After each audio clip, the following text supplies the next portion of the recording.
who is paying for all the weapons that are being sent to Ukraine? Now, before I answer that, have a look at the list of weapons country-wise. The following countries have been supplying Ukraine with weapons. You will notice the leader among them is United States, and then UK, and then all the European countries who are also part of the NATO alliance. One must not even have an iota of doubt. Ukraine has the support of the United States government, UK government, and the European countries' governments. And let me also tell you this, currently Ukraine is completely broke. They even need financial assistance to keep their basic infrastructure running. That is the first part of your answer. Ukraine is not paying and cannot even afford to pay for these weapons that they are getting to fight against Russia. And if you have been paying attention to the news, whenever Ukrainian President Zelensky makes any weapon demand, United States or UK or any other European government's head, whoever approves the demand, those weapons by and large are being sent from the existing stockpiles. For example, if Ukraine demands HIMARS rocket launcher from the US government, then the US government has to give it from its own existing stockpile. I hope this much is clear.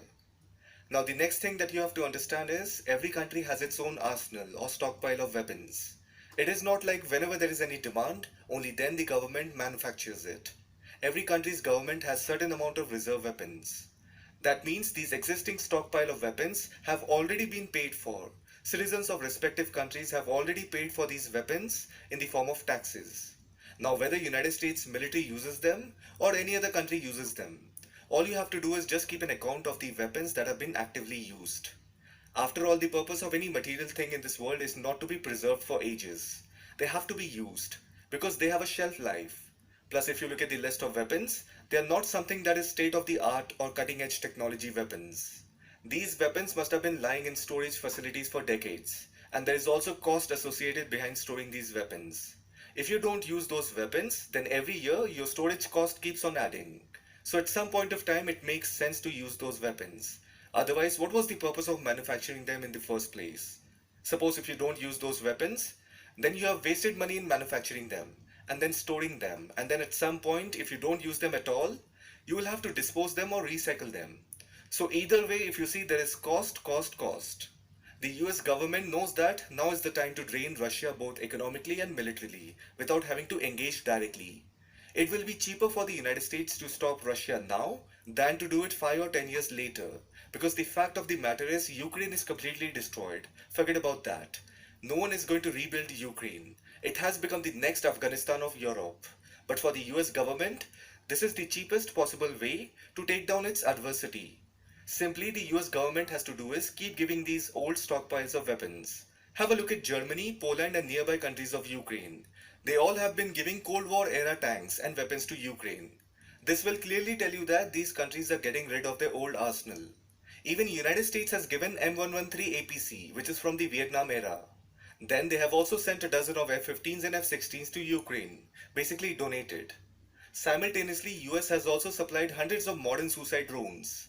So the point I'm trying to make is, the Western countries are sending only those kind of weapons which are either obsolete and they want to get rid of it. And they are also sending those kind of weapons which they want to test so that they get the A++ ratings, which will ultimately help in boosting their weapon sales.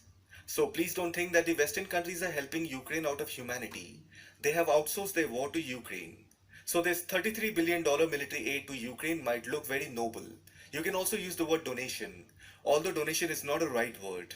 US government is simply transferring older and retired weapons, and the US government has created such a situation wherein they are helping American weapon suppliers, that is the US weapon industries, by getting them new weapons purchase contract from the European countries and also from other countries around the world. There is another way how the US government is benefiting. You must have heard that in the month of May, Joe Biden temporarily suspended all kinds of tariffs on the import of Ukrainian steel. Now there is a reason why countries have tariffs on import. It is to restrict import of certain goods so that the domestic producers get a price advantage on locally produced goods. Suppose if you don't have import tariffs, then the foreign product is going to flood in your market and your domestic producers are going to suffer because they will not be able to compete. Now along with that, even the US government is going to benefit from import tariff as a source of revenue, because any kind of tariff or tax is a source of revenue for the government. Now think about it. Why did the US government temporarily suspend all kinds of import tariff on Ukrainian steel? The reason that is given by the US government is that They want to help the Ukrainian economy. That is why they have temporarily lifted import tariffs on Ukrainian steel for a period of 1 year. Now this sounds very noble. However, you must also realize that even the steel industry in United States and in many European countries are feeling the economic crunch. So, by eliminating import tariffs, it is going to benefit the US market. And Ukraine is supplying steel at a low cost to United States and other European countries. And in return, the West is sending old weapons to Ukraine. You see, on the face value, it may look like donation, but it is not the right word. No one is doing any favor. Money, credit, everything is being adjusted here and there very diligently. But on the face value, it sounds very noble that US is helping the Ukrainian economy. If you read all these government policies very carefully, you will realize that the whole cost of this war is being adjusted here and there. This so-called $33 billion military aid to Ukraine is neither a donation nor a loan. It's a very carefully thought out package of aid that is going to help the United States in long run, and the US companies are going to benefit from a reliable market situation that has been created due to this conflict.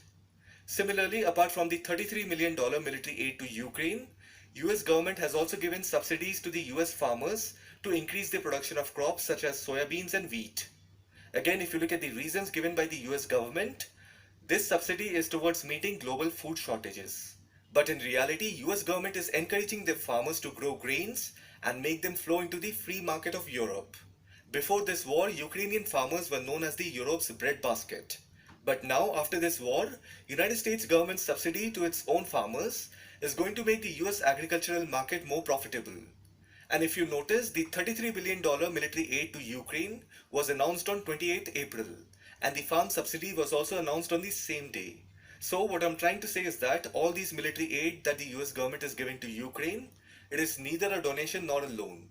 Think of it as an investment. It's a very carefully drafted financial package that is going to help the United States in long run. And the US companies and industries are going to benefit from a reliable market situation that has been created due to this Russia-Ukraine conflict.